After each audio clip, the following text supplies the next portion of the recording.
சென்னை ஸ்டைலில் இன்றைக்கி நம்ம மசாலா இட்லி செய்ய போகிறோம். எப்படி செய்யலான்னு பார்க்கலாம். இட்லி நம்ம வீட்டில் மீந்துருச்சா இந்த மாதிரி செஞ்சு பாருங்கள். இட்லியை நான் குட்டி குட்டியாக கட் பண்ணி எடுத்துக்க போகிறேன். இந்த மாதிரி குட்டி குட்டியாக கட் பண்ணிக்கலாம். இது ரொம்ப ஈஸியாக சிம்பிளாகவும் நம்ம பண்ணிடலாம். இந்த மாதிரி கட் பண்ணி எடுத்துக்கிட்டேன். ஸ்டவ் பற்ற வச்சு கடாய் வைக்கிறேன். கடாயில் 1 ஸ்பூன் அளவுக்கு கொஞ்சமாக எண்ணெய் விட்டுக்கிறேன். எண்ணெய் சூடானோன்னா 1 ஸ்பூன் அளவுக்கு உளுந்தம்பருப்பு போடுறேன். 1 ஸ்பூன் அளவுக்கு கடலப்பருப்பு போடுறேன். கொஞ்சமாக மிளகு போடுறேன். இது எல்லாம் நல்லா பொன்னிறமாக வர அளவுக்கு வறுத்து எடுத்துக்கணும்.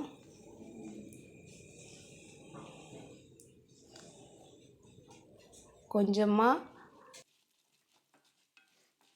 மல்லி விதை போடுறேன்.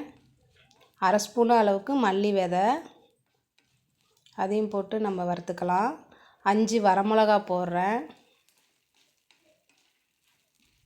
அதையும் வறுத்துட்டு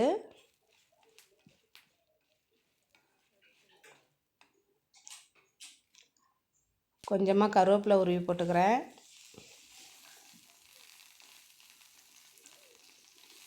இது எல்லாத்தையும் நம்ம வறுத்து எடுத்து ஆற விட்டு பொடி பண்ணிக்கணும். நல்லா வறுத்துட்டேன். இப்போ நான் இதை ஆற விடுறேன். மிக்ஸி ஜார் எடுத்து ஆறுனதுக்கப்புறம் இதை நல்லா பொடி பண்ணி அரைச்சி எடுத்துக்கணும்.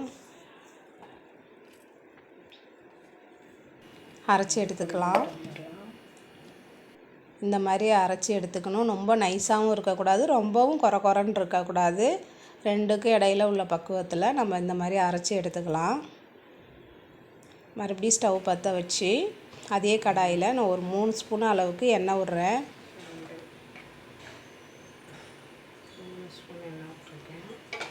எண்ணெய் நல்லா சூடானதுக்கப்புறம் கொஞ்சமாக கடுகு போடுறேன்.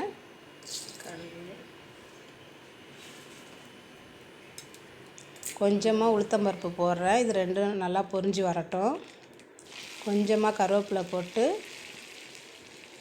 ஒரு 1/2 வெங்காயம், பெரிய வெங்காயம் கட் பண்ணி வச்சுருந்தேன், அதையும் போட்டுக்கிறேன். இதை வதக்கிக்கலாம். வெங்காயம் ரொம்ப வதங்கணும்னு இல்லை, அதோட பச்சை வாசம் போகிற அளவுக்கு வதங்கினா போதும். 1/2 ஸ்பூன் மஞ்சத்தூள் போடுறேன். கலருக்காண்டி மஞ்சத்தூள் போடுறேன். 1/2 தக்காளி கட் பண்ணி வச்சுருந்தேன், அதையும் போட்டுக்கிறேன்.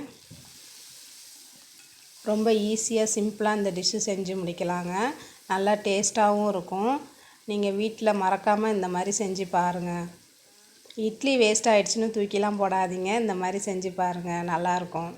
பிள்ளைங்களும் விரும்பி சாப்பிடுவாங்க. நல்லா வதங்கிருச்சு. இது கொஞ்சமாக நம்ம இதுக்கு கொஞ்சோண்டு உப்பு போட்டு மறுபடியும் கொஞ்சம் வதக்கிக்கலாம். ஏற்கனவே இட்லியிலும் நம்ம உப்பு போட்டுருதான் நம்ம இட்லி வேக வச்சு எடுத்துருப்போம். இது வெங்காயம் தக்காளியில் உப்பு ஏறணுங்கிறதுக்காண்டி கொஞ்சமாக போடுறேன். கட் பண்ணி வச்சுருந்த இட்லி எடுத்து நம்ம இதில் போட்டு பரட்டிக்கலாம். ஃபுல்லாக அந்த மசாலாலாம் ஒட்டுற அளவுக்கு அதை பரட்டி விடுவோம்.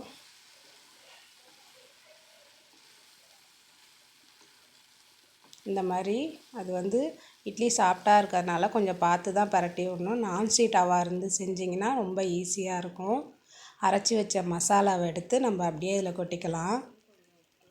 அதுக்கு கொஞ்சமாக உப்பு போடுறேன். ஏன்னா மசாலாவில் உப்பு போட்டு அரைக்கல, அதனால் கொஞ்சமாக உப்பு போடுறேன். 1 ஸ்பூன் நான் எண்ணெய் விடுறேன். இப்போ இதை எல்லாத்தையும் சேர்த்து பரட்டி எடுத்துக்கலாம். அந்த இட்லியில் அந்த மசாலா எல்லாம் ஒட்டுற அளவுக்கு நம்ம அதை கிளறிக்கணும். எல்லா மசாலாவும் இட்லி ஒட்டுற அளவுக்கு பரட்டி விடணும். இந்த மாதிரி நீங்கள் செஞ்சு பாருங்கள். அவ்வளோதான், ரொம்ப சிம்பிளாக செஞ்சு முடிச்சிடலாம். இதுக்கு சட்னி எதுவும் தேவையில்லை. இது அப்படியே டொமேட்டோ சாஸ் வச்சு அப்படியே நம்ம சாப்பிட்லாம். மசாலா இட்லி ரெடி ஆயிடுச்சுங்க. நம்ம ஸ்டவ் ஆஃப் பண்ணிடலாம். மல்லி இலை போட்டு நம்ம இறக்கிடுவோம். மசாலா இட்லி ரெடி. இந்த வீடியோ பிடிச்சிருந்தா லைக் பண்ணுங்கள், ஷேர் பண்ணுங்கள், சப்ஸ்கிரைப் பண்ண மறந்துடாதீங்க.